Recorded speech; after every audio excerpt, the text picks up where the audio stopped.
Hello guys, welcome to Biology Academy by Chem Academy's YouTube channel. I am Avantika Bansal and I am a biology expert at Biology Academy. यहाँ पर biology academy पे हम regularly इस YouTube channel पे lectures upload करते हैं जो कि आप ही सभी स्टूडेंट्स के लिए बहुत इंपॉर्टेंट होंगे whosoever is preparing for MSc entrance और whomsoever is preparing for PhD entrance. सो यहाँ पर अगर आपको डेली नोटिफिकेशन चाहिए इसके सो दैट आप उससे प्रिपरेशन कर सके अपने एग्जामिनेशन की, जिस भी एग्जामिनेशन के लिए आप तैयार कर रहे हैं अपने आप को, तो आप सब्सक्राइब कीजिए। उसके अलावा यहाँ पर MSc एंट्रेंसेस के जितने भी पेपर्स होंगे, PhD एंट्रेंस के जितने भी पेपर्स होंगे, सबका डिटेल सॉल्यूशन भी आपको मिलेगा। तो ज़रूर इस चैनल को सब्सक्राइब कीजिएगा। आज का जो ये लेक्चर है उसमें हम देखने वाले हैं टिफर के PYQ। टिफर के PYQ में कौन सा 2019 के जो क्वेश्चंस थे बायोलॉजी के, वो सारे आज के पेपर में हम सॉल्व करेंगे इन डिटेल में, सो दैट आपको पता चल जाए कि कोई क्वेश्चन सही है तो क्यों है, कोई ऑप्शन गलत है तो क्यों है। So let's get started with the today's lecture guys. First question जो है प्यारा सा क्वेश्चन है, एंजाइमोलॉजी पार्ट से क्वेश्चन है। एंजाइमोलॉजी जो है वो किस में आती है अगर मैं आप लोगों को बता दूं तो बायोकेमिस्ट्री का पार्ट होता है एंजाइमोलॉजी। और ये वाला जो टॉपिक है ना, आप इसको स्टार मार्क कर सकते हैं। ये टॉपिक तो आप कभी स्किप करके मत जाइएगा, इवन इफ टिफर में या फिर किसी और पेपर में भी कभी इसको स्किप करके मत जाइएगा, बहुत इंपॉर्टेंट टॉपिक है ये। तो यहाँ पे क्या बोल रहा है, glucose kinase phosphorylates glucose in liver only when glucose levels are higher than normal. What property of glucokinase is responsible for this. सबसे पहले अगर मैं आपको बता दूं ना, काइनेज का क्या मतलब होता है। काइनेज का मतलब होता है कि ऐसा एंजाइम जो कि क्या करेगा, ऐड करेगा फॉस्फेट ग्रुप। ये कहीं पे भी किसी भी मॉलिक्यूल में ऐड करेगा फॉस्फेट ग्रुप। ग्लूकोकाइनेज है यानी कि ग्लूकोज में फॉस्फेट ग्रुप ऐड कर रहा है। ये बात बताएगी ना कहाँ पे हो रहा है, ये पूरा सिस्टम हो रहा है लीवर में। लेकिन क्वेश्चन में एक ट्विस्ट क्या दिया हुआ है कि ये कब होगा, जब ग्लूकोज का लेवल हाइयर है। ठीक है, ग्लूकोज का लेवल नॉर्मल नहीं है, हाइयर है। When the property of glucose, what property of glucokinase is responsible for this? कि ग्लूकोकाइनेज की ऐसी कौन सी प्रॉपर्टी है जो इसके लिए रिस्पॉन्सिबल होती है। तो यहाँ पर अगर आप लोगों ने एक ग्राफ देखा होगा, एक ग्राफ आई गेस आप लोगों ने ज़रूर देखा होगा, जो कि सबस्ट्रेट से एक्स एक्सिस पे सबस्ट्रेट रहता है और वाई एक्सिस पे वेलोसिटी रहती है। ठीक है, और इस तरीके का कुछ ग्राफ होता है वो ऐसा। अगर हम सिंपल से देखें तो यहाँ पर इस ग्राफ में आता है Km वैल्यू, इस ग्राफ में आता है Km वैल्यू। ठीक है, जो कि कांस्टेंट होता है। और ये Km वैल्यू क्या बताता है कि ऐसी वैल्यू जिसमें हाफ ऑफ द एंजाइम, समझो अगर 100 एंजाइम है तो 100 एंजाइम में से हाफ एंजाइम यानी कि 50 एंजाइम क्या होंगे, बाउंड होंगे सबस्ट्रेट से। ये क्या होंगे, बाउंड होंगे सबस्ट्रेट से। तो मैं बोल सकती हूँ अगर Km वैल्यू लो होगी यानी कि सबस्ट्रेट बहुत जल्दी एंजाइम से बाउंड हो जाएगा, और अगर Km वैल्यू ज़्यादा होगी तो सबस्ट्रेट टाइम लगाएगा एंजाइम से बाउंड होने के लिए। ठीक है, तो यहाँ पर क्या बोल रहा है कि आपको क्या चाहिए, ग्लूकोज का ज़्यादा अमाउंट में ग्लूकोज चाहिए, ज़्यादा अमाउंट में ग्लूकोज चाहिए यानी कि Km वैल्यू ज़्यादा है, इसी के लिए आपको ज़्यादा अमाउंट ऑफ ग्लूकोज चाहिए। अगर कम ग्लूकोज चाहिए होता है यानी कि Km वैल्यू लो है, तो जल्दी हाफ ऑफ द एंजाइम क्या हो चुके हैं, यूज हो चुके हैं। यहाँ पे क्या हो रहा है, हाफ ऑफ द एंजाइम को आपको सबस्ट्रेट से बाउंड करवाने के लिए आपको बहुत ज़्यादा सबस्ट्रेट की कंसंट्रेशन चाहिए। इसके लिए यहाँ पर क्या हो गया, Km वैल्यू जो है वो हाई हो चुकी है। तो इसका आंसर क्या होगा, high Km value. What property of glucokinase is responsible for this, high Km value. तो कौन सा ऑप्शन सही है, बी ऑप्शन बिल्कुल सही है। अगला क्वेश्चन देखिए। अगला क्वेश्चन अगर हम देखें तो अगले क्वेश्चन को हम मान सकते हैं कि ये है एनिमल फिजियोलॉजी का क्वेश्चन, और इसको हम सेल बायोलॉजी का क्वेश्चन भी मान सकते हैं। दोनों का मिला के हम क्वेश्चन बोल सकते हैं। पूछ रहा है कि platelet contains both genomic and mitochondrial DNA, only mitochondrial DNA, only genomic DNA या फिर नो डीएनए। देखो, अगर सबसे पहले हम प्लेटलेट्स की बात करें तो हमें देखना पड़ेगा कि भाई ये प्लेटलेट्स भैया बनते कैसे हैं, ये चिड़िया बनी तो बनी कैसे। देखो, एक पहले ना एक बहुत ही बड़ा सा सेल होता है जिसको बोलते हैं मेगा कैरियोसाइट। इसको क्या बोला जाता है, मेगा कैरियोसाइट बोला जाता है। ये जो सेल है ना, इसके टुकड़े टुकड़े हो जाते हैं। इस सेल के क्या होते हैं, टुकड़े टुकड़े हो जाते हैं और ये छोटे छोटे छोटे छोटे छोटे से सेल्स में डिवाइड हो जाते हैं। ये जो छोटे छोटे छोटे सेल्स होते हैं ना, इनको बोला जाता है प्लेटलेट्स। इनको क्या बोला जाएगा, प्लेटलेट्स बोला जाएगा। तो अब एक बहुत बड़ा सा सेल का छोटे छोटे टुकड़े हो गए, तो इस छोटे छोटे टुकड़े वाले सेल्स यानी कि इन शॉर्ट प्लेटलेट्स के पास न्यूक्लियस नहीं होता है। इसके पास क्या नहीं होता है, न्यूक्लियस प्रेजेंट नहीं होता। इस मेगा कैरियोसाइट के पास था, बेशक था, लेकिन प्लेटलेट के पास नहीं है न्यूक्लियस। और जिनोमिक डीएनए हमें प्रेजेंट पता है कि जिनोमिक डीएनए कहाँ होता है, प्रेजेंट न्यूक्लियस में होता है। जिनोमिक डीएनए प्रेजेंट होगा न्यूक्लियस में। तो only genomic DNA is present in platelets, no. Both genomic and mitochondrial DNA present, no. Only mitochondrial DNA. अब माइटोकॉन्ड्रिया जो है वो एक ऑर्गेनेल होती है और इसके अंदर भी डीएनए प्रेजेंट होता है। तो yes, we can say that कि प्लेटलेट्स के पास सिर्फ और सिर्फ माइटोकॉन्ड्रियल डीएनए होता है, ना ए है ना सी है। तो कौन सा ऑप्शन सही होगा, बी ऑप्शन बिल्कुल सही है कि इसके पास ओनली माइटोकॉन्ड्रियल डीएनए प्रेजेंट है। बी ऑप्शन बिल्कुल सही है।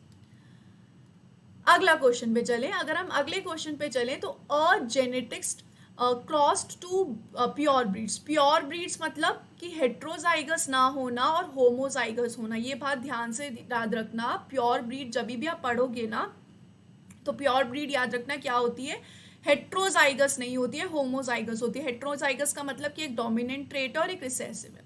यहाँ पे क्या होगा, होमोजाइगस होगी। या तो कैपिटल कैपिटल होगा या रिसेसिव होगी। तो होमोजाइगस टॉल को क्रॉस किया उसने किसके साथ, शॉर्ट होमोजाइगस के साथ। उसको F1 जनरेशन मिली जो कि किस हाइट की थी, इंटरमीडिएट हाइट की थी। If she crosses one of the offspring, जब उसने एक ऑफस्प्रिंग को यानी कि एक F1 जनरेशन वाले बच्चे को क्रॉस किया शॉर्ट प्लांट के साथ, तो उसको क्या प्रोजेनी मिलेगी। तो देखो सबसे पहले उन्होंने क्या किया, इन दोनों को क्रॉस किया जिसकी वजह से जो उन्हें ऑफस्प्रिंग मिला था वो इस तरीके का मिला, ठीक है, जिसकी हाइट कैसी थी, इंटरमीडिएट हाइट थी। इसको इन्होंने किसके साथ क्रॉस किया, इसको इन्होंने क्रॉस किया शॉर्ट पेरेंट के साथ। शॉर्ट पेरेंट के साथ इस टाइप के क्रॉस को टेस्ट क्रॉस भी कहते हैं। यहाँ पर अब इसके क्या बनेंगे, गैमीट्स बनेंगे। इस कंडीशन में भी क्या बन जाएंगे, गैमीट्स बन जाएंगे, ठीक है। ये होती है गैमीट फॉर्मेशन जब जीनोटाइप जो है वो हाफ हो जाता है। यहाँ पे जब हम क्रॉस करेंगे तो क्या आएगा, capital T small T, capital T small T, small T small T and small T small T. तो हमें कैसी कंडीशन मिल रही है, दो हमें मिल रहे हैं शॉर्ट प्लांट्स जो कि होमोजाइगस हैं और दो हमें मिल रहे हैं इंटरमीडिएट हाइट वाले। क्या हमें टॉल कोई भी मिला, नहीं मिला, एक भी टॉल नहीं है। तो यहाँ पे हमें ना ही तो सारे शॉर्ट मिले ना ही टॉल मिले और टॉल यहाँ पे भी नहीं मिले। तो कौन सा होगा, 50% हमें इंटरमीडिएट मिले और 50% शॉर्ट मिले। इस टाइप के क्वेश्चंस को आई वुड सजेस्ट कभी स्किप मत करना। ये कॉन्सेप्ट अगर आप लोगों को नहीं आता है तो इस कॉन्सेप्ट को ज़रूर पढ़ लेना, बहुत इंपॉर्टेंट कॉन्सेप्ट है ये। इसमें से आपको क्वेश्चन आराम से मिल जाएगा। कौन सी यूनिट से क्वेश्चन है, ये है जेनेटिक्स यूनिट से क्वेश्चन, ठीक है। अगला क्वेश्चन पे चलते हैं। नेक्स्ट क्वेश्चन जो है वो एक एक्सपेरिमेंट के बेस्ड है। क्या बोला गया है कि इन एन एक्सपेरिमेंट 2 फ्लाई पॉपुलेशन, मतलब 2 फ्लाई की पॉपुलेशन है, हम उसको मान लेते हैं ए और बी, जिनको मेंटेन किया गया मेनी जनरेशन से, यानी कि उनको रिप्रोड्यूस करते गए करते गए करते गए करते गए। पॉपुलेशन ए में क्या हुआ, क्लोजली रिलेटेड इंडिविजुअल्स है, यानी कि क्लोजली रिलेटेड इंडिविजुअल्स यानी कि समझो फैमिली है, फिर उसके भाई की फैमिली, इसके दूसरे भाई की फैमिली, इस तरीके से क्लोजली रिलेटेड इंडिविजुअल्स को हम मान लेते हैं। पॉपुलेशन बी में अनरिलेटेड इंडिविजुअल्स है, मतलब कोई रिलेशन ही नहीं है, अनरिलेटेड इंडिविजुअल्स। अगर हम ह्यूमंस के कंसीडर करें तो एक समझो इंडियन है, एक समझो अमेरिकन है, एक समझो अफ्रीकन है। फॉर एग्जाम्पल हम ह्यूमंस को कंसीडर करके देख सकते हैं। तो उन्होंने मैनी जनरेशन तक क्या किया, ऑब्जर्व किया fitness of individual of population 1 का। जब उन्होंने देखा पॉपुलेशन ए का तो वो कैसे निकली, पॉपुलेशन बी से फिटनेस कम निकली। मतलब पॉपुलेशन ए की जो फिटनेस है वो बी के कंपैरेटिवली बहुत कम है। तो इसका सिंपल से रीजन पूछ रहे हैं कि भाई ऐसा क्यों हुआ, ऐसा क्या गलती हो गया कि पॉपुलेशन ए की फिटनेस कम है पॉपुलेशन बी के कंपैरेटिवली। इन्होंने दिए हैं 4 ऑप्शन कि close relatives will not mate with each other. ऐसा तो कुछ हो नहीं सकता, क्यों मेट नहीं कर सकते एक दूसरे से, ऑब्वियसली मेट कर सकते हैं। 2 स्पीशीज मेट नहीं कर पाएगी लेकिन सेम इंडिविजुअल्स तो ऑब्वियसली मेट कर सकते हैं ना, क्लोज रिलेटिव तो है। मेल फीमेल के साथ मेट कर सकती है, फीमेल मेल के साथ मेट कर सकती है, तो कोई ऑप्शन ये तो गलत हो गया। Close relatives compete for common resources more than unrelated individuals। ये क्या तुक हुआ, ऐसा तो कुछ है नहीं। अब अगर तुम समझो एक ही रोटी प्रेजेंट है तो तुम तुम्हारे भाई से भी लड़ोगे और तुम किसी अनजान से भी लड़ोगे उस एक रोटी के लिए, ठीक है, क्योंकि खानी तो सबको ही वही रोटी है। तो ये ऑप्शन भी गलत हो गया। डी देख लेते हैं। Unrelated individuals are likely to contain new high fitness gene, कि जो अनरिलेटेड इंडिविजुअल्स होते हैं उनके पास लाइकली है कि कंटेन करें हाई फिटनेस जीन्स को, ठीक है, थोड़ा थोड़ा सही लग रहा है। सी को देख लेते हैं।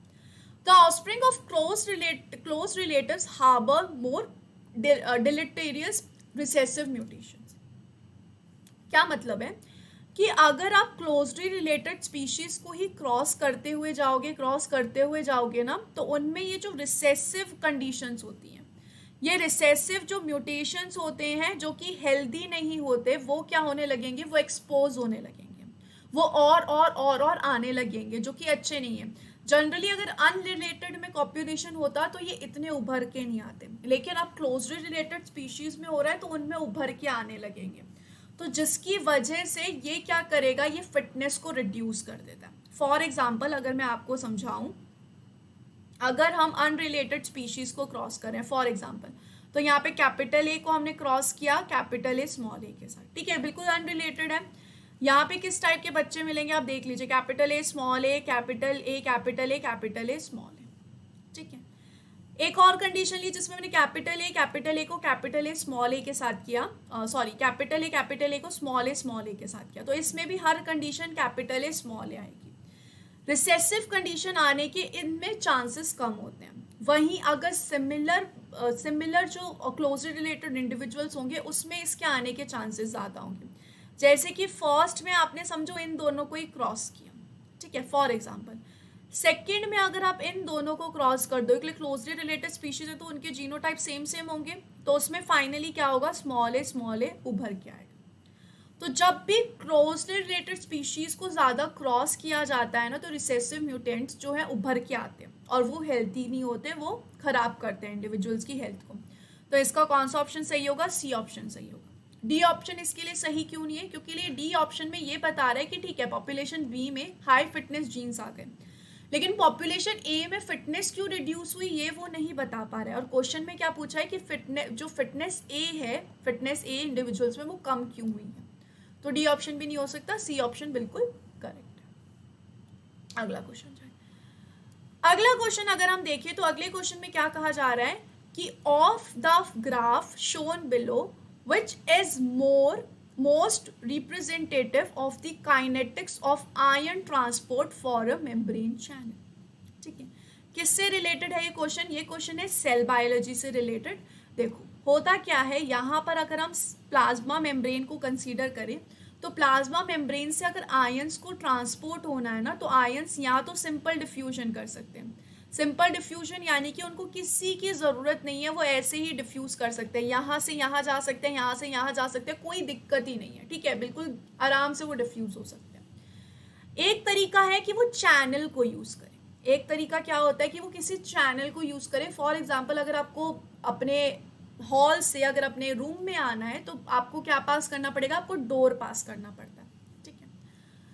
अगर कम इंडिविजुअल्स होंगे, अगर इंडिविजुअल्स क्या है कम है, फॉर एग्जांपल अगर हम एग्जांपल ले रहे हैं आपके घर का ही, कम इंडिविजुअल है तो आप आते जाओ कोई दिक्कत नहीं है, फटाफट इंडिविजुअल्स आते जाएंगे। लेकिन जैसे जैसे इंडिविजुअल्स का अमाउंट बढ़ता रहेगा वैसे वैसे आपको अंदर आने में टाइम लगेगा, क्योंकि अब जो वो गेट है वो बुक हो रहा है, एक एक करके लोग आ रहे हैं, टाइम लगेगा। फाइनली इतने सारे लोग हो जाएंगे कि आपको अंदर आने में बहुत ज़्यादा टाइम लगेगा और वो जो टाइम है वो कांस्टेंट हो जाएगा। आप समझ रहे हो ये बात। शुरू में बहुत कम लोग हैं, फटाफट आते जाएंगे। धीरे वो स्पीड क्या होने लग जाएगी, स्लो होने लग जाएगी, क्योंकि अब वो जो गेट है वो व्यस्त हो रहा है, एक के बाद एक लोग आ रहे हैं, तो अब टाइम लगेगा उसमें। ऐसे ही अगर हम यहाँ पर आयन चैनल के ट्रांसपोर्ट में भी देखें तो शुरू में यहाँ पे समझो चैनल है, इसमें से मॉलिक्यूल पास हो रहे हैं, कोई दिक्कत नहीं है, फटाफट पास हुए जा रहे हैं। लेकिन बाद में जैसे जैसे आयंस की कंसंट्रेशन बढ़ती जाएगी वैसे वैसे ये चैनल बिजी होने लग जाएगा। चैनल को एक को पास करना पड़ेगा, फिर ही वो दूसरे को पास कर सकता है, ठीक है। तो उसके बाद अगर तुम सबस्ट्रेट की कंसंट्रेशन या आयंस की कंसंट्रेशन बढ़ा भी रहे हो ना, तो उससे कोई फर्क नहीं पड़ेगा, उसी स्पीड में ट्रांसपोर्ट होगा। तो पहले इंक्रीज होगा फिर वैसा ही रहेगा। इसमें क्या दिखा रहा है कि इंक्रीज होता ही जा रहा है, ऐसा नहीं है।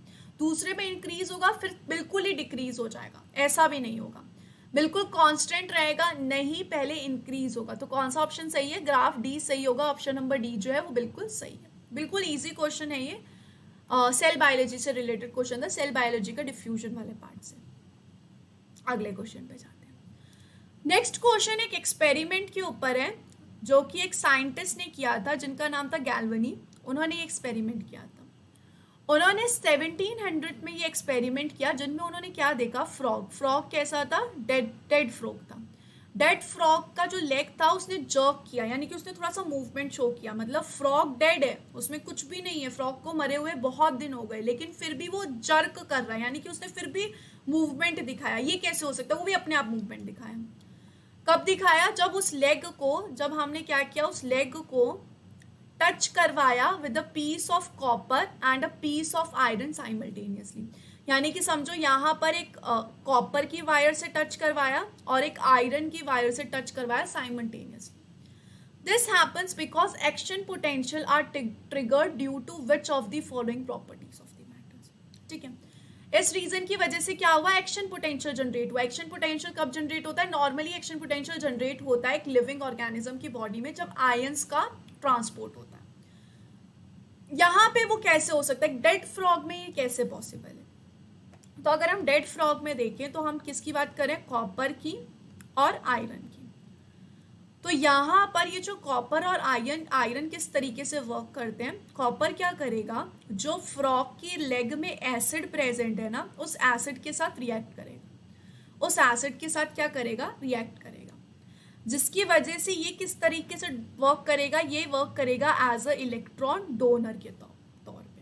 जैसे ये इलेक्ट्रॉन डोनेट करेगा, आयरन क्या करेगा, आयरन करेगा इलेक्ट्रॉन एक्सेप्टर के तौर पे वर्क। ठीक है, तो ये करता रहेगा इलेक्ट्रॉन्स को डोनेट, ये करता रहेगा इलेक्ट्रॉन्स को एक्सेप्ट, जिसकी वजह से क्या होगा, मूवमेंट ऑफ इलेक्ट्रॉन्स हो रहा है। देख रहे हैं आप, आयंस का क्या होने लग जाएगा, इलेक्ट्रॉन्स का क्या होने लग जाएगा, मूवमेंट होने लगेगा पूरे लेग के थ्रू। एक तरीके से यही होता है एक्शन पोटेंशियल में भी। क्या होता है एक्शन पोटेंशियल में भी, जो आयंस है, जो चार्ज है, वो मूव करता है। यहाँ पर भी क्या हो रहा है, जो चार्ज है वो मूव कर रहा है। डिफरेंस क्या है कि कॉपर कुछ और एक्टिविटी कर रहा है, आयरन जो है वो कुछ और एक्टिविटी कर रहा है। ये दोनों डिफरेंट एक्टिविटी क्यों कर पा रहे हैं, क्योंकि इन दोनों में इलेक्ट्रोकेमिकल पोटेंशियल जो डिफरेंस होता है वो अलग अलग होता है। मतलब इलेक्ट्रोकेमिकल पोटेंशियल अलग अलग होता है, उनमें डिफरेंस होता है कॉपर और आयरन के बीच में। ये पूरा एक एक्सपेरिमेंट था जो उन्होंने करके देखा था। ठीक है, तो कौन सा ऑप्शन सही है इसमें, डी ऑप्शन जो है वो बिल्कुल सही होगा, डी ऑप्शन सही। ठीक है, अगला क्वेश्चन तो बहुत ही इजी है कि human RBCs can not be grown in culture because. अगर आप ह्यूमन आरबीसीज को इन विट्रो ग्रो करने की कोशिश करोगे तो वो ग्रो नहीं हो सकते। तो उसका रीजन क्या है, बहुत ही सिंपल सी बात है कि जो आरबीसीज होते हैं उनमें क्या प्रेजेंट नहीं होता, आरबीसी में न्यूक्लियस एब्सेंट होता है, आरबीसी में न्यूक्लियस एब्सेंट होगा। और जब भी अगर आपको किसी को ग्रो करना है यानी कि उसका क्या करवाना है, सेल डिवीजन करवानी है, तो उसके लिए न्यूक्लियस का होना बहुत ज़्यादा ज़रूरी है। न्यूक्लियस का होना बहुत ज़्यादा ज़रूरी क्यों है, क्योंकि न्यूक्लियस के अंदर प्रेजेंट होता है डीएनए। डीएनए क्या शो करेगा, रेप्लिकेशन शो करेगा, और डीएनए जब रेप्लिकेशन शो करेगा तभी डिवीजन हो पाएगा। अगर रेप्लिकेशन नहीं होगा तो डीएनए का जो अमाउंट है वो घटता चला जाएगा। क्या हमें डीएनए के अमाउंट को रिड्यूस करना है, नहीं, डीएनए का अमाउंट इक्वल रहना चाहिए।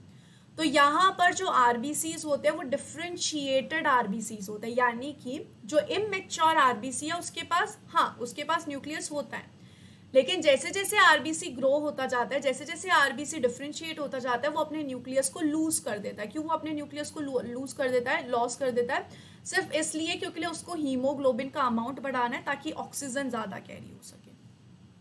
तो यहाँ पे क्या होगा, RBCs are terminally differentiated sales.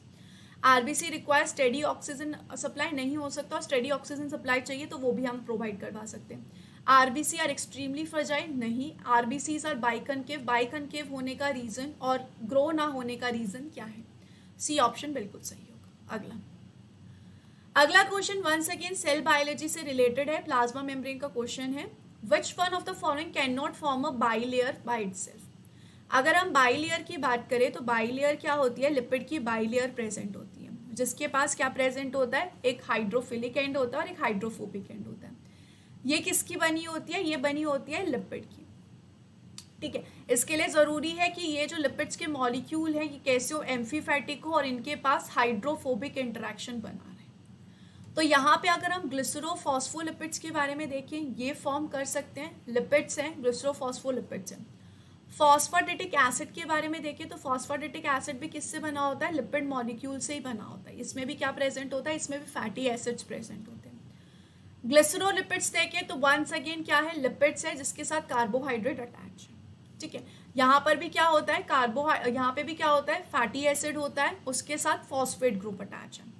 तो ये तीनों हो सकता है, लेकिन कोलेस्ट्रॉल नहीं कर सकता है फॉर्म। कोलेस्ट्रॉल के पास एबिलिटी नहीं है कि वो खुद बाइलेयर फॉर्म कर सके। यस, वो बाइलेयर में प्रेजेंट हो सकता है लेकिन फॉर्म नहीं कर सकता। और वैसे भी आपको बहुत आसानी से दिख रहा है कि ये तीनों लिपिड्स हैं, तो ये तीनों तो फॉर्म करेंगे ही करेंगे, कोलेस्ट्रॉल नहीं कर सकता। तो हमारे क्वेश्चन के हिसाब से कोलेस्ट्रॉल सही आंसर है। अगला क्वेश्चन बोल रहा है कि द पॉइजन डार्ट फ्रॉग, ये भी एक इंफॉर्मेटिव क्वेश्चन आप समझ सकते हो इन टाइप के क्वेश्चन को। इंफॉर्मेटिव क्वेश्चन में क्या होता है कि क्वेश्चन दिया है, ऑप्शंस दिया और आपको उस हिसाब से अपना आंसर देना है उसी ऑप्शंस और क्वेश्चंस को देख के, ठीक है। वो जो दी हुई है वैल्यू, जितना भी अमाउंट की आपको नॉलेज इस क्वेश्चन में दी हुई है, उनको यूज करके आपको क्वेश्चन का आंसर देना। तो यहाँ पे दिया हुआ है कि द पॉइजन डार्ट फ्रॉग और poison arrow frog in the family Dendrobatidae carry batrachotoxin among other agents. मतलब इसके पास, इन दोनों के पास कोई तो टॉक्सिन है जिसको बोलते हैं बेट्राकोटॉक्सिन। द टॉक्सिन इररिवर्सिबली, मतलब ये टॉक्सिन क्या कर रहा है, इररिवर्सिबली, यानी कि आप उसको रिमूव नहीं कर सकते, हटा नहीं सकते। बाइंड करता है वोल्टेज गेटेड सोडियम चैनल से। अब वोल्टेज गेटेड सोडियम चैनल्स क्या होते हैं, voltage gated sodium channel present होते हैं प्लाज्मा मेम्ब्रेन के ऊपर, जो ओपन या क्लोज होते हैं on the basis of voltage difference. अगर वो ओपन होते हैं तो सोडियम क्या होता है, सोडियम बाहर से अंदर आता है। सोडियम जब बाहर से अंदर आता है उसकी वजह से जो मसल है वो कॉन्ट्रैक्ट करती है। सोडियम के बाहर से अंदर आने की वजह से मसल करती है कॉन्ट्रैक्ट। कुछ टाइम बाद क्या होता है, कुछ टाइम बाद ये चैनल्स बंद हो जाते हैं, सोडियम अंदर आना बंद हो जाता है, तो मसल जो है वो रिलैक्स हो जाती है। मसल जो है नॉर्मली क्या हो जाएगी, रिलैक्स हो जाएगी। अब ये क्या कर रहा है, ये टॉक्सिन इस चैनल से इररिवर्सिबली बाइंड हो रहा है और इसको ओपन ही रख रहा है। यहाँ पे बाइंड है, क्या है, टॉक्सिन, जिसकी वजह से ये ओपन रहेगा, चैनल कंटिन्यूसली ओपन रहेगा। चैनल अगर कंटिन्यूसली ओपन है तो मसल क्या होती रहेंगी, कंटिन्यूसली कॉन्ट्रैक्ट कॉन्ट्रैक्ट कॉन्ट्रैक्ट होती रहेंगी। तो क्वेश्चन क्या पूछ रहा है कि why does this paralyse and kill you, कि अगर ये जो टॉक्सिन है वो बाइंड हो गया वोल्टेज गेटेड चैनल के साथ, तो ये किसी भी इंडिविजुअल को पैरालाइज क्यों कर देगा और उसको मार क्यों देगा। ऑप्शन है कि the ionic gradients get lost and the nerve cells die, synapses remain active so muscles can not relax, the metabolic cost of pumping sodium ions exhausts the ATP reserves of cell, all pain conductive nerves become active simultaneously। तो इसका क्या होगा कि synapse जो है वो remain रहेगा active muscles में और वो रिलैक्स नहीं कर पाएगा। जो आपकी मसल्स है वो कॉन्ट्रैक्ट होती रहेगी, वो रिलैक्स नहीं होगी। रिलैक्स होने की वजह से पैरालिसिस हो सकता है और हम मर सकते हैं। आप अपने इसको ऐसे ही रख के देखो, आप इसको ऐसे ही 3-4 दिन तक अपने हाथ को रख के देखो, 3-4 दिन आप रख ही नहीं पाओगे, पॉसिबल ही नहीं है, आप रख ही नहीं पाओगे, इतना पेन इतना हो जाएगा। लेकिन अगर हम इसको कंटिन्यूसली ऐसे ऐसे रखते रहेंगे तो हो सकता है पैरालिसिस। जैसे कि अगर हम एग्जांपल ले, पैर सो जाना, जो हम हिंदी में बोलते हैं पैर सो जाता है। अगर हम बहुत टाइम तक अपने पैर को ऐसा का ऐसे रखेंगे, हाथ को ऐसा का ऐसा रखते हैं, तो हमें फील नहीं होता है वो, ठीक है। हम बोलते हैं हमारा पैर सो गया, हमारा हाथ जो है वो सो गया, क्योंकि वो रिलैक्स नहीं हो पा रहा है। जब हम उसको ऐसे ऐसे ऐसे मूव करते हैं तो वो क्या हो जाता है, रिलैक्स हो जाता है। तो अगर वो ऐसे ही आप कंटिन्यूसली रखोगे तो वो पैरालाइज हो जाएगा और वो मार भी सकता है हमें। तो इसलिए कौन सा ऑप्शन सही है, बी ऑप्शन सही है। अगले क्वेश्चन पे चलते हैं। अगला क्वेश्चन भी वंस अगेन इंफॉर्मेटिव क्वेश्चन है। टिफर में एटलीस्ट 1 से 2 इंफॉर्मेटिव क्वेश्चंस आते ही आते हैं, जिनकी थ्योरी इतनी लंबी होती है ताकि वो क्या करे, आपका टाइम कंज्यूम करे टिफर के पेपर में।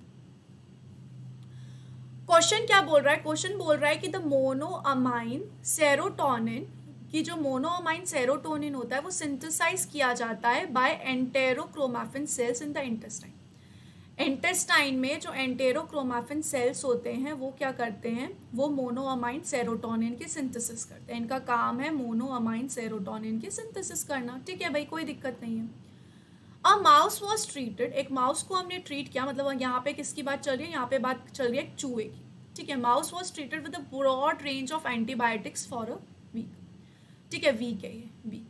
एंटीबायोटिक्स मतलब ऐसा जो कि क्या कर सके, जो कि पैथोजन को या फिर बैक्टीरिया को किल कर सके, बैक्टीरिया को क्या कर सके, किल कर सके। पर हमें ये भी ध्यान रखना है कि गट में, किसी भी ऑर्गेनिज्म की गट में या इंटेस्टाइन में हेल्दी बैक्टीरिया भी रहते हैं जो कि उनकी लाइवलीहुड को सपोर्ट करते हैं। आफ्टर ए वीक, एक हफ्ते के बाद, both the diversity microbiota and the serum level was reduced. एक हफ्ते बाद जब देखा तो गट में जो अच्छे बैक्टीरियाज थे उनका लेवल रिड्यूस होगा, वो तो होगा ही ना अगर आपने एंटीबायोटिक्स दिए, लेकिन उसके साथ साथ सेरोटोनिन का लेवल भी रिड्यूस हो गया।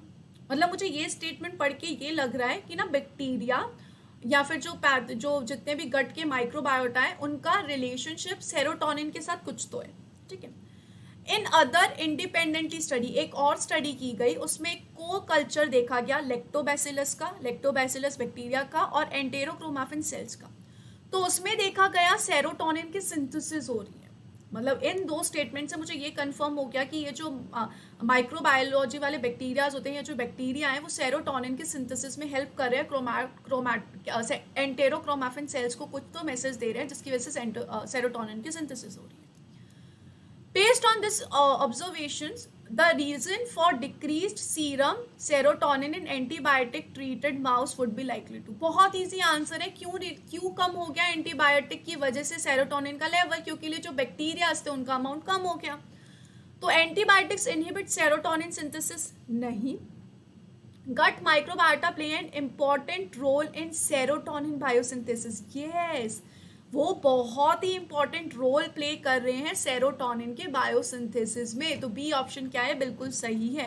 Antibiotics make the mouse depressed and hence reduce the level of serotonin नहीं, एंटीबायोटिक्स डिग्रेड सीरम सेरोटोनिन। देखो जो इन्फॉर्मेटिव टाइप ऑफ क्वेश्चंस है ना, उनको जब आप करोगे ना सॉल्व, आपको लगेगा यार चारों के चारों ऑप्शन तो सही हैं, चारों के चारों ऑप्शन हमें सही लगते हैं, लेकिन उनमें से कोई एक ऑप्शन ऐसा होता है जो मोस्ट अप्रोप्रिएट जा रहा होता है उस क्वेश्चन के साथ। तो आपको उस मोस्ट अप्रोप्रिएट ऑप्शन को पहचानना पड़ेगा, वो इंपॉर्टेंट होता है इन्फॉर्मेटिव क्वेश्चन में।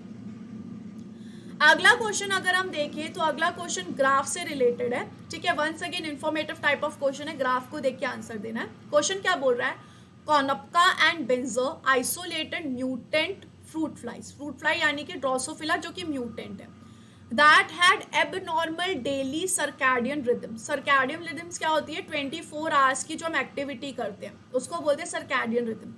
the graph below shown the number of fruit flies that eclose each hour of the day। जो कि क्या कर सकते हैं, जो eclose होते हैं यानी कि जो प्यूपल फॉर्म में बाहर निकलते हैं, केस से वो बाहर निकल जाते हैं। जो केस यानी कि अंडे से, हम सिंपल लैंग्वेज में बोले तो अंडे से वो बाहर निकलेंगे, ठीक है। विच of the statement can be regionally deduced from the given data. यहाँ पे जो भी नीचे ग्राफ दिए हुए हैं इनको देख के आपको देखना है कि कौन सी जो स्टेटमेंट है वो बिल्कुल सही जा रही है इन ऑप्शंस के हिसाब से। सबसे पहले वाइल्ड टाइप देखें, वाइल्ड टाइप यानी कि जो म्यूटेटेड नहीं है। अगर हम वाइल्ड टाइप को गौर से देखें तो आप देख सकते हैं कि वाइल्ड टाइप में number of flies eclosed per hour में पहले कभी कभी बढ़ती है, फिर रिड्यूस हो जाती है, फिर बढ़ती है, फिर रिड्यूस हो जाती है, फिर बढ़ती है, रिड्यूस हो जाती है, फिर बढ़ती है, रिड्यूस हो जाती है, फिर रिड्यूस हो जाती है। तो इसमें क्या दिखाया गया है, यहाँ पर ये दिखाया गया है डेज। ये क्या दिखाए गए हैं, डेज दिखाए गए हैं। ये फर्स्ट डे है, ये सेकेंड डे है, ये थर्ड डे है और ये फोर्थ डे है। मतलब डे में कुछ टाइम पे वो इंक्रीज हो जाता है, फिर रिड्यूस हो जाता है, फिर डे में कुछ में इंक्रीज हो जाएगा, decrease, increase decrease increase decrease, ये चलता रहता है। तो ये पूरा क्या चलता है, 24 आवर्स का रिदम चल रहा है, ठीक है। म्यूटेंट 2 में अगर हम देखें तो थोड़ा सा ये रिदम जो है बिगड़ गया, ज्यादा नहीं बिगड़ा है लेकिन लगभग वैसे सेम है, बस अमाउंट कम हो गया, ठीक है। रिदम वैसा का वैसा ही है, रिदम चेंज नहीं हुआ है, जो अमाउंट है वो कम हो गया। मतलब अगर पहले 20 हो रहे थे तो अब 5 हो रहे हैं, पहले 20 हो रहे थे तो अब यहाँ पर भी 20 ही हो रहे हैं। यहाँ पर कितने हो रहे थे, 20 हो रहे थे, तो यहाँ पे 20 से थोड़े से ज्यादा है, और यहाँ पे तो बहुत ही ज्यादा हो गए, 60 के आसपास पहुंच गए, ठीक है। तो रिदम वैसी ही रही कि बढ़ रहे हैं, घट रहे हैं, बढ़ रहे हैं, घट रहे हैं, बढ़ रहे हैं, घट रहे हैं, बढ़ रहे हैं, घट रहे हैं, लेकिन नंबर ऑफ प्यूपा जो बाहर निकल रहे हैं वो चेंज हो गया। म्यूटेंट अगर 1 में देखें तो ये पूरा रिदम जो है वो तो चेंज ही हो चुका है। इसमें हम बोल सकते हैं म्यूटेंट 1 में कि पूरा का पूरा रिदम जो है वो चेंज हो चुका है, कुछ सेम ही नहीं है, पहले से कुछ सेम ही नहीं है, कभी भी बढ़ रहा है, कभी भी घट रहा है, कभी भी बढ़ रहा है, कभी भी घट रहा है।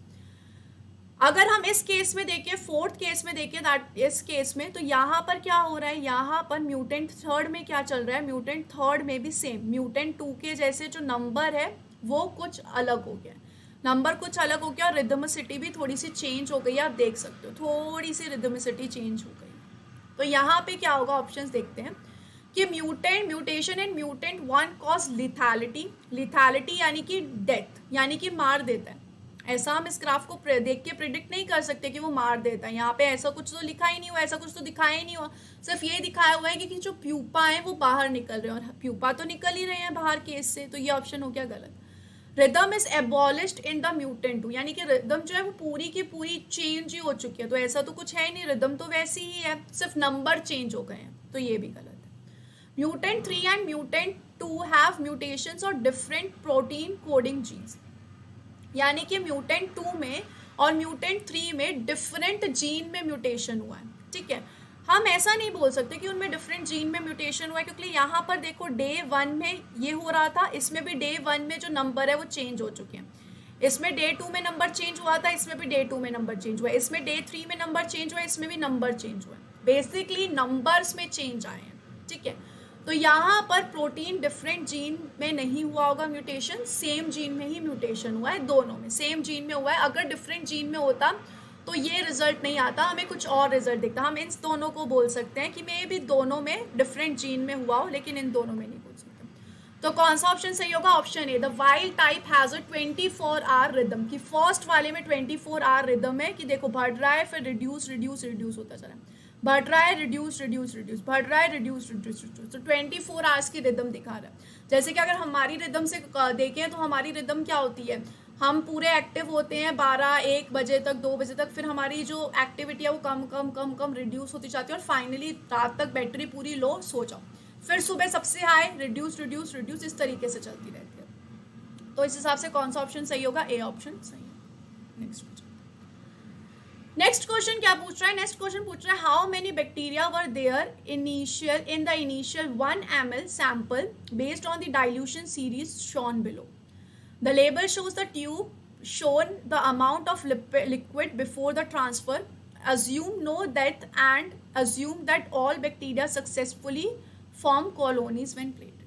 ये किससे रिलेटेड क्वेश्चन है, ये माइक्रोबायोलॉजी से रिलेटेड क्वेश्चन है और डाइल्यूशन के बेसिस पे क्वेश्चन है, ठीक है। यहाँ पे क्या फाइंड आउट करना है, इस सैंपल में कितनी कॉलोनीज थी आपको ये फाइंड आउट करना है, इस सैंपल में कितनी कॉलोनीज थी आपको ये फाइंड आउट करना है। हो क्या रहा है, डाइल्यूशन किया जा रहा है, एक एक करके डाइल्यूशन किया जा रहा है, और लास्ट में फाइनली हमने जब डाइल्यूट करके एक प्लेट पे ग्रो किया तो हमें 65 कॉलोनीज मिल रही है। फाइनली हमें अब इसकी कॉलोनी फाइंड आउट करनी है। तो इसकी कॉलोनी फाइंड आउट करने के लिए सिंपल सा फॉर्मूला होता है, सबसे पहले हमें फाइंड आउट करना पड़ेगा कि टोटल डाइल्यूशन कितना हुआ है। सबसे पहले हमें क्या फाइंड आउट करना पड़ेगा, टोटल डाइल्यूशन कितना हुआ है। तो उसके लिए फॉर्मूला क्या होता है, उसके लिए फॉर्मूला सिंपल सा है कि dilution in the tube multiplied by previous dilution, कि अभी कितना डाइल्यूशन हुआ और हमने पहले कितना डाइल्यूशन कर चुके हैं, ठीक है। फिर से सुनना कि अभी कितना डाइल्यूशन हुआ है, मैं अपने आप को हटा देती हूँ ताकि आप लोगों को अच्छे से दिख सके यहाँ पे कि पहले कितना डाइल्यूशन हुआ और अब कितना डाइल्यूशन है। फॉर एग्जाम्पल अभी यहाँ पे इन सभी टेस्ट ट्यूब में डाइल्यूशन हुआ है, तो इसके लिए अगर हमें फाइंड आउट करना है कि टोटल डाइल्यूशन कितना हुआ है, तो देखो हम क्या करेंगे। सबसे पहले हमने यहाँ पे लिया 1 ml को किस में डाला, 9 ml में, तो 9 + 1 कितना हो गया, 10 ml हो गया। 10 में से हमने कितना लिया है, 0.5 ml लिया, यानी कि यहाँ पे डाइल्यूशन कितना होगा, 0.5/9, ठीक है, अपॉन 9 नहीं 10 होगा, क्योंकि अब हमने क्या कर दिया, 9 + 1 10 कर दिया। अब इस 0.5 को हमने डाल दिया 4.5 में, तो कितना हो गया टेस्ट ट्यूब में 5, उसमें से हमने कितना रिमूव किया है, 3।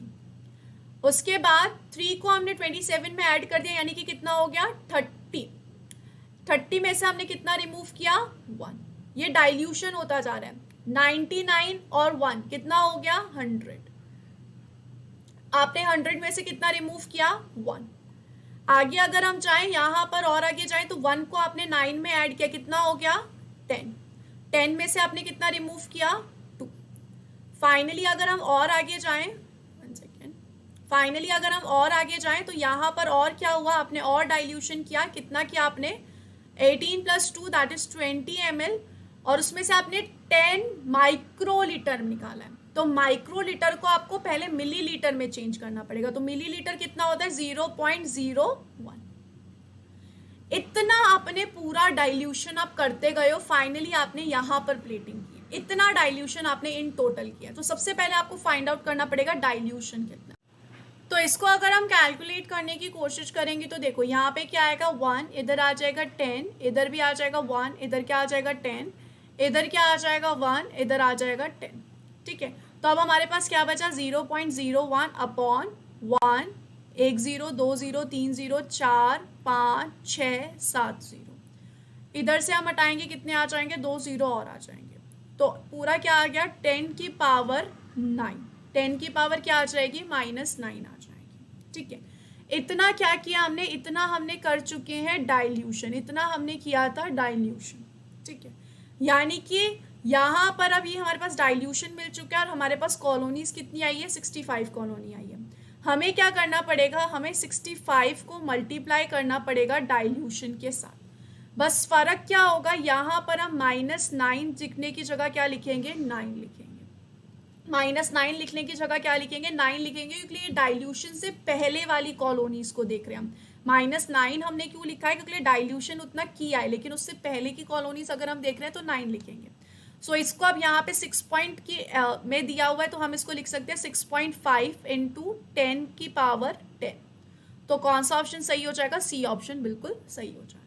ठीक है, तो इस हिसाब से इन क्वेश्चंस को सॉल्व करते हैं। अगर आपको सिर्फ और सिर्फ डाइल्यूशन निकालना हो तो आप ये करते, और डाइल्यूशन के बाद अगर आपको कॉलोनीज निकालनी है तो आप जो फाइनल आपको कॉलोनीज मिल रही है आपको उससे मल्टीप्लाई करना होता है। इस तरीके से इन क्वेश्चंस को सॉल्व करते हैं। आगे अगले क्वेश्चन पे अगर हम चले तो लेट मी कम बैक, और मैं इसको शिफ्ट कर देती हूँ। ठीक है, थोड़ा सा।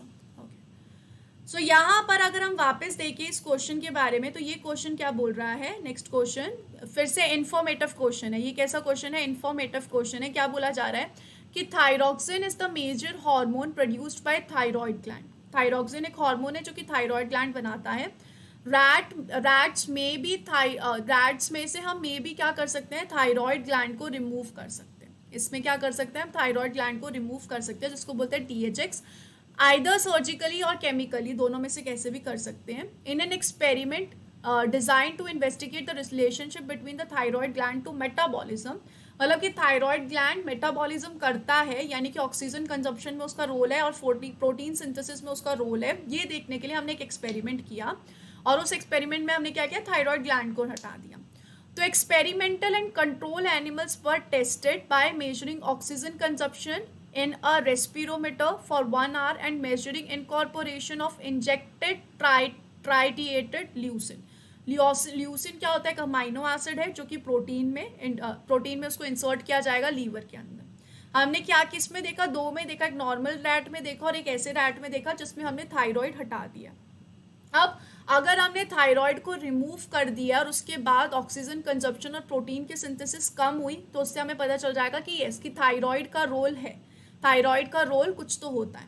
ठीक है, सो पोस्ट इंजेक्शन रैट्स वर सेक्रीफाइस्ड और उनका अमाउंट देखा गया। तो हमने जब नॉर्मल रैट्स में देखा तो इतना आ रहा था प्रोटीन का कंटेंट और इतना आ रहा था प्रोटीन का कंटेंट रैट में से, जब थायरॉइड ग्लैंड निकाल दिया। ऑक्सीजन कंजप्शन पहले ज़्यादा था, बाद में क्या हो गया? कम हो गया।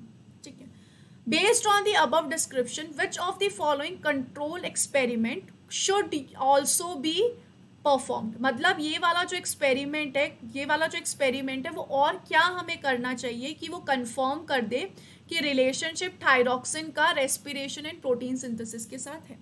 मतलब अगर हमें पूरा शॉर्ट होना है कि हाँ भाई रिलेशनशिप तो है इनका थायरॉइड ग्लैंड का प्रोटीन का और ऑक्सीजन कंजम्पशन के साथ, तो अगर हमें इसके लिए शॉर्ट होना है तो हमें और क्या करना चाहिए?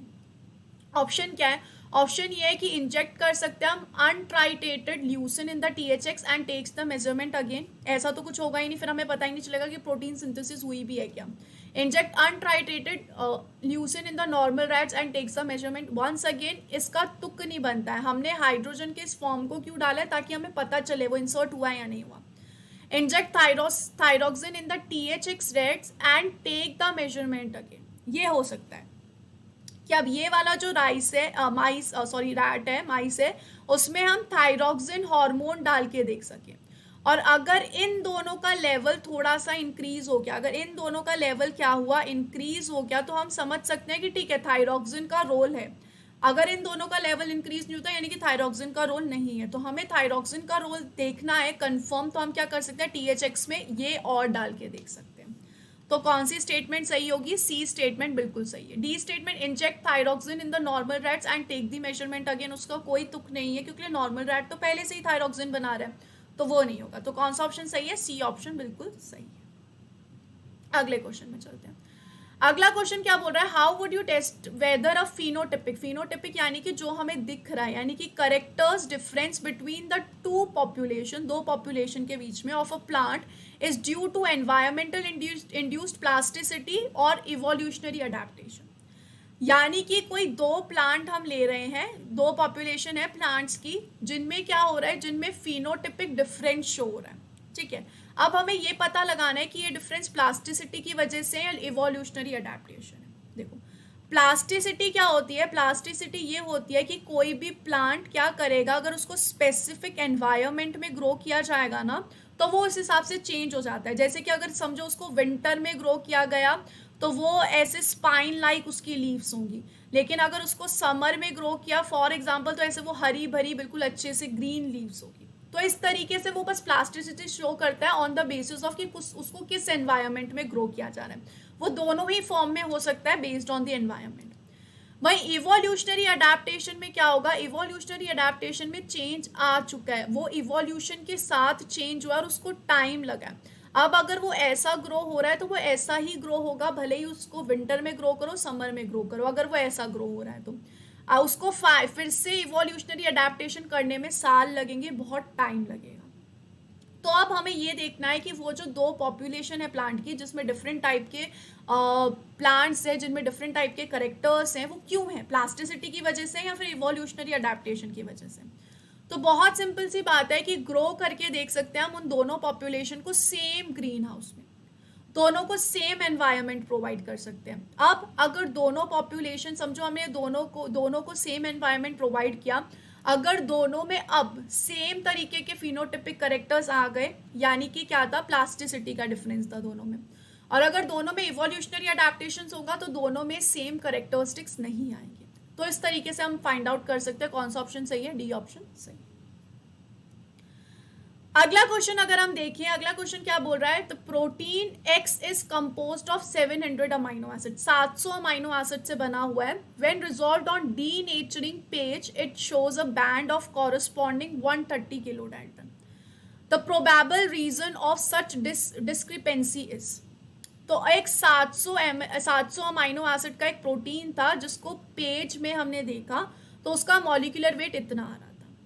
अब अगर हम नॉर्मली मॉलिक्यूलर वेट देखें तो एक अमाइनो एसिड का मॉलिक्यूलर वेट कितना होता है, एक अमाइनो एसिड का मॉलिक्यूलर वेट होता है 128 डाल्टन, ठीक है। 128 में से जब हम हाइड्रोजन H2O को निकाल दें, क्योंकि H2O पेप्टाइड बॉन्ड बनते टाइम H2O निकलता है, तो 110 डाल्टन होता है, 110 डाल्टन। तो यहाँ पे 700 अमाइनो एसिड को अगर मैं मल्टीप्लाई करूँ 110 के साथ, तो कितना मॉलिक्यूलर वेट आता है, 77000 डाल्टन मॉलिक्यूलर वेट आता है। या फिर मैं बोल सकती हूँ 77 किलो डाल्टन मॉलिक्यूलर वेट आएगा, के आसपास आएगा, ठीक है, मतलब समझ सकते हैं 70 के आसपास आएगा। लेकिन आ कितना रहा है, 130 किलो डाल्टन आ रहा है, जो कि इसके अमाउंट से बहुत ज्यादा है। तो वो क्यों आ रहा है, पहला ऑप्शन है कि dimerisation of protein, dimerisation of protein हो जाना, यानी कि प्रोटीन ने क्या कर लिया, डाइमर बना लिया, ठीक है, यानी कि ऐसे सेम दो प्रोटीन आ चुके हैं जिसकी वजह से डाइमर बन चुका है। फॉर एग्जाम्पल अगर डाइमर बना भी, हम कंसीडर कर लेते हैं डाइमर बना भी है, तो डाइमर में 77 × 2 मॉलिक्यूलर वेट होना चाहिए, इसका बिल्कुल डबल मॉलिक्यूलर वेट होना चाहिए, ठीक है, यानी कि नियर अराउंड 155 के अराउंड या 150 के अराउंड मॉलिक्यूलर वेट होना चाहिए था, लेकिन ये तो 130 किलो डाल्टन ही है, बहुत कम है, तो डाइमराइजेशन तो नहीं हुआ है। फॉस्फोराइलेशन और एसिटाइलेशन होगा, इन दोनों में से अगर कोई भी प्रोसेस होगा तो इतना ज्यादा मॉलिक्यूलर वेट नहीं हो सकता। 130 किलो डाल्टन, 77 से 130 किलो डाल्टन हो जाएगा, ये पॉसिबल नहीं है, बहुत ज्यादा होता है। हो सकता है तो क्या हो सकता है, ग्लाइकोसाइलेशन हो सकता है, इसलिए कार्बोहाइड्रेट्स का खुद का वेट होता है काफी, तो ये हम बोल सकते हैं कि कार्बोहाइड्रेट्स का एडिशन हुआ होगा, तो बी ऑप्शन सही, ठीक है। तो ये सारे कुछ क्वेश्चंस थे जो कि काफ़ी अच्छे थे टिफर के पेपर में से। आई होप आप लोगों को पूरा अंदाज़ा भी आ चुका होगा कि भाई टिफर क्वेश्चंस पूछता कैसे। ये भी इंपॉर्टेंट है कि हमें पता हो कि टिफर क्वेश्चंस पूछता ही कैसे। तो I hope this video will make you understand what kind of questions are asked by TIFR, and I hope आपको कॉन्फिडेंस आया होगा कि आप क्वेश्चन सॉल्व कर सकते हैं। अगर आपको इससे रिलेटेड कुछ और डाउट्स हो तो आप नीचे कमेंट बॉक्स में पोस्ट कर सकते हैं। इसके अलावा इस चैनल को सब्सक्राइब करना मत भूलिएगा, बेल आइकन को दबाना मत भूलिएगा, सो दैट जब भी कोई नोटिफिकेशन है आपको आ जाए। हम फ्यूचर में लाइव लेक्चर्स भी लेने वाले हैं, सो दैट आप हमारे साथ लाइव इंटरैक्ट कर सकें, जिसमें आपको भी पढ़ने में मज़ा आएगा और हमें भी पढ़ाने में बहुत मज़ा आएगा। So till then, tune in, do like this channel, do like this video, and do share this video with all your friends. Thank you so much, guys. Don't